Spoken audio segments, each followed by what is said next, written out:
बच्चों अब हंसी मजाक का टाइम चला गया है, थोड़ा सा सीरियस हो जाओ। और एक मंथ के बाद तुम लोगों का फाइनल एग्जाम होने वाला है, तो इसलिए एक वीडियो का सीरीज लेकर आ रहे हैं जिसमें शॉर्ट वीडियो बनेगा सारे के सारे। और इसमें तुम लोगों को बताया जाएगा कि कम समय में अधिक से अधिक क्वेश्चन को कैसे अटेम्प्ट किया जाए और कम समय में सारे सिलेबस को कैसे कवर किया जाए। तो आज हम लोग सबसे पहला स्टार्ट करेंगे मैथ का टॉपिक जो है एपी। 10 मिनट में हम लोग सारे फार्मूला देख लेंगे लोग, इसके बारे में बेसिक इंट्रोडक्शन देख लेंगे लोग, न्यूमेरिकल्स कैसे बनेगा ये अगले 20 मिनट में हम लोग देखेंगे लोग सारे स्टेप बाय स्टेप। चलो स्टार्ट करते हैं। सबसे पहला टॉपिक एपी का। एपी एक्चुअली होता क्या है, एपी ये होता क्या है, सबसे पहले देखो बाबू, एपी एक सीक्वेंस एंड सीरीज का पार्ट है। सीक्वेंस एंड सीरीज क्या होता है, एक पैटर्न, एक जैसे बोल सकते हो पैटर्न, कोई भी एक पैटर्न, जैसे सीढ़ी देखते हो तो एक स्टेप के बाद दूसरा स्टेप आता है, फिर उसके बाद तीसरा स्टेप आता है, वो एक पैटर्न में है, रेगुलर पैटर्न। ऐसे ही कुछ एग्जांपल के साथ समझते हैं। जैसे मान लो कि 1, इसके बाद 2 लिखे, इसके बाद 3 लिखे, फिर 4 लिखे। किसी भी बच्चे से इसके बाद वाला टर्म पूछा जाए तो वो बता देगा। क्या बताएगा कि 4 के बाद आएगा 5, 5 के बाद आएगा 6, 6 के बाद आएगा 7। यानी कि एक रेगुलर पैटर्न हमको मिला। इस पैटर्न को देखकर हम डिसाइड कर पाए कि इसका अगला टर्म क्या होगा। ऐसे ही एपी भी एक तरह का पैटर्न है जिसमें पहला टर्म ए माना जाता है, दूसरा टर्म ए प्लस बी। इसका क्या मतलब है, इनमें और इनमें कॉमन डिफरेंस डी का है। जैसे देखो इनमें और इनमें डिफरेंस कितना था, +1 का था, फिर इनमें डिफरेंस +1 का था, सिमिलर यहाँ पे +1 का है। ऐसे ही यहाँ पे टर्म जो लिख रहे हैं, फर्स्ट टर्म ए है और इसमें और सेकेंड टर्म में डिफरेंस किसका है, तो वो है डी का। याद रहेगा। तो एपी हमारा एक सीक्वेंस है जिसमें एक कॉमन टर्म से ऐड होते हुए नेक्स्ट टर्म बढ़ते हुए जाता है। ठीक है, तो यहाँ पर फर्स्ट टर्म हो गया ए, सेकेंड टर्म को लिखते हैं ए प्लस डी, थर्ड टर्म को लिखते हैं ए प्लस 2d। ऐसे करते हुए हमारा सीरीज बढ़ता है और फाइनल हम लोग इसके हिसाब से लिख पाएंगे लास्ट टर्म को, nth टर्म को a plus n-1 into d. कैसे लिख पाए, देखो first term a1 equal to assume किए थे a2 इक्वल टू एज्यूम किए थे a plus 2d, sorry a plus d, a3 equal to assume किए थे a प्लस 2d। देखो बच्चों यहाँ पे जो है इससे एक कम यहाँ पे d आ रहा है, ठीक है, 3 है तो 2d आया। सिमिलर अगर a5 रहता था क्या लिखते, a प्लस 4d। a100 रहता तो क्या लिखते, a प्लस 99d। समझ में आ रहा। सिमिलर अगर an रहता, यहाँ पे 100 के ऊपर n रहता तो यहाँ पे क्या था, a plus n-1 into D. इसको बोलते हैं last term of the AP. Clear हुआ। इसको क्या बोलते हैं, लास्ट टर्म, लास्ट टर्म। और इसको बोलते हैं वो nth term of AP. Clear है। n क्या है, n हमारा नंबर ऑफ टर्म है। n क्या है, number of term. n number of term को रिप्रेजेंट कर रहा है, n लास्ट टर्म को रिप्रेजेंट कर रहा है। a क्या है, a हमारा फर्स्ट टर्म है, फर्स्ट टर्म।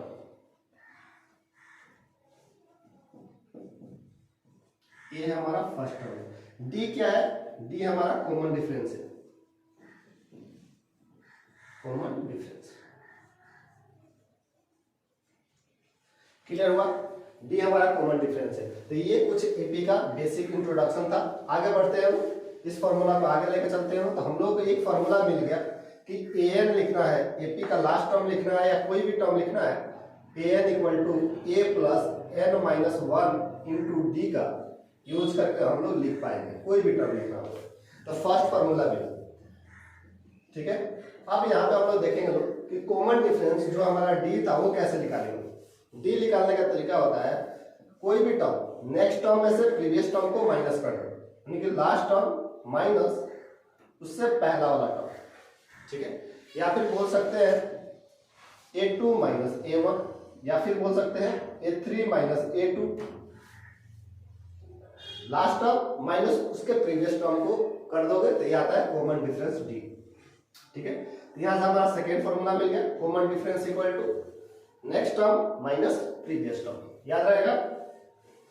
याद रहेगा? ओके, आगे बढ़ते हैं और देखते हैं summation of nth term. nth term का समेशन क्या होगा? ठीक है, यानी कि मान लो कि हमारा Sn दिया हुआ है, Sn यानी कि समेशन कह रहा है क्या, फर्स्ट nth टर्म का सम कर दो, यानी कि a1 plus a2 plus a3 plus dash dash plus an। ठीक है, इसका समेशन करना है। तो सिंपल क्विक हम फॉर्मूला बताते हैं, Sn इक्वल टू होता है n/2, total number of term n है, तो यहाँ पे n/2 2a plus n-1 into d होता है। क्लियर है?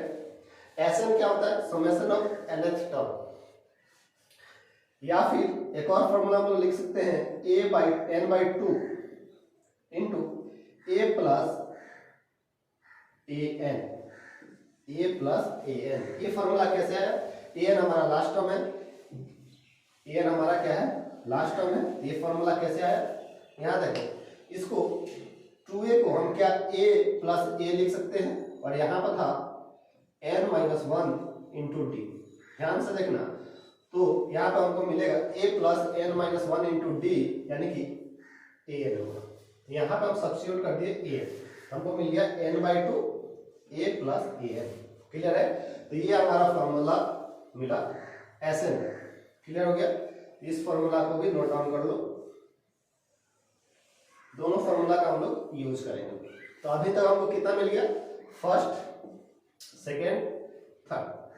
अभी देखते हैं लोग, अगर Sn दिया रहा है और हमको बोलेगा an निकाल, तब हम क्या करेंगे? इसके लिए एक और फॉर्मूला लिख देते हैं, an equal to Sn minus Sn-1।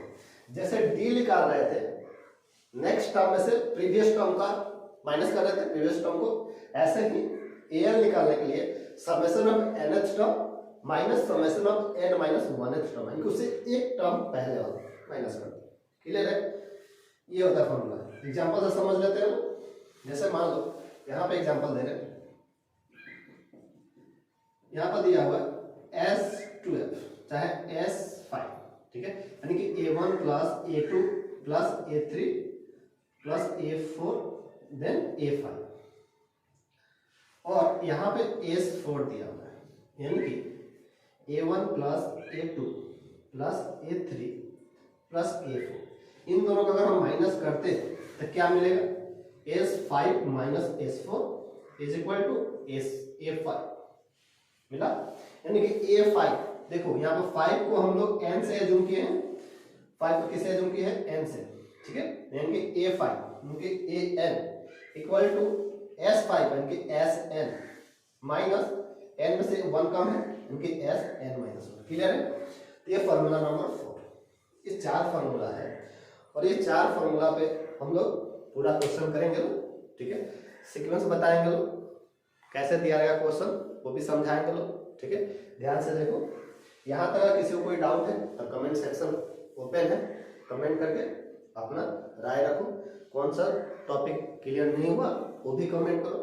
अगर कोई टॉपिक नहीं समझ में आ रहा है कमेंट करोगे तो हम कमेंट खुद पढ़ते हैं, फिर से उस टॉपिक को वीडियो के द्वारा सॉल्व किया जाएगा। क्लियर है? तो आगे बढ़ते हैं और नेक्स्ट देखते हैं हम। अगर दिया रहा है क्वेश्चन में कि 3 टर्म्स या 2 टर्म्स का सम और प्रोडक्ट गिवन है, सम और प्रोडक्ट गिवन है, तब हम क्या करेंगे? हमारा प्रोसीड्योर क्या रहेगा, स्टेप हम क्या लेकर चलेंगे? ठीक है, वो देखते हैं। फिलहाल इसको नोट डाउन कर लो, जल्दी से वीडियो को पॉज करो, नोट डाउन करो। ठीक है, फिर आगे बढ़ते हैं। क्लियर है? चलिए आगे बढ़ते हैं। अब देखते हैं लोग,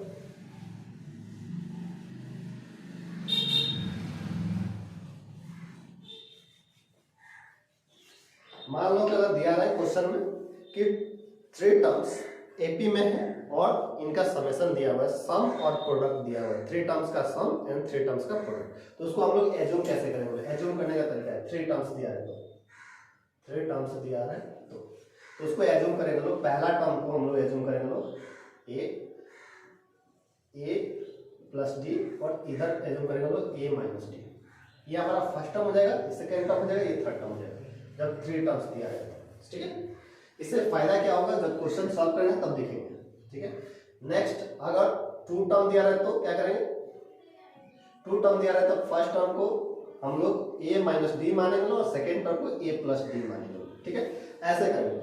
अभी तक क्वेश्चन थर्ड टर्म और सेकेंड टर्म पे ही दिया है, बाद में अगर फोर्थ टर्म देता है तब क्या करेंगे, फोर्थ टर्म।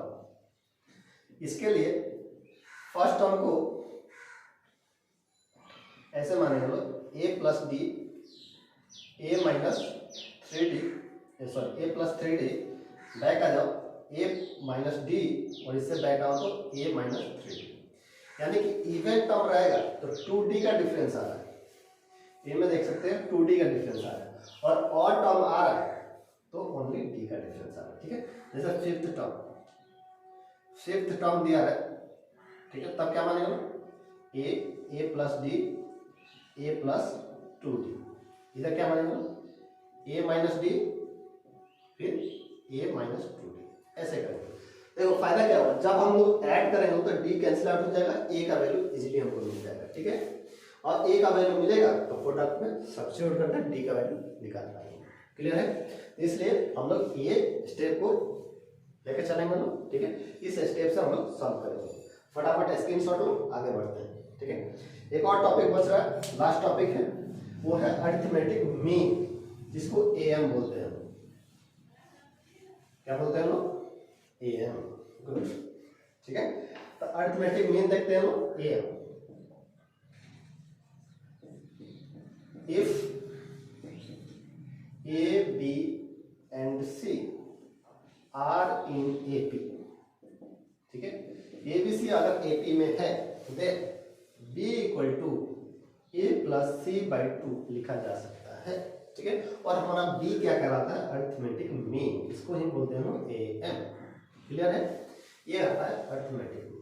ठीक है, इस पे भी क्वेश्चन आ सकता है। ठीक है, पूछा गया है, ऑब्जेक्टिव में भी क्वेश्चन आता है। ओके, तो ये हमारा टोटल का टोटल जितने भी फॉर्मूला लिखाए हैं, आशा करते हैं कि सब क्लियर हो गया होगा। ठीक है, अब इसके बाद हम लोग क्वेश्चन देखेंगे, 1 बाई 1 करके क्वेश्चन अटेम्प्ट करेंगे। ठीक है, इसको लिख लो।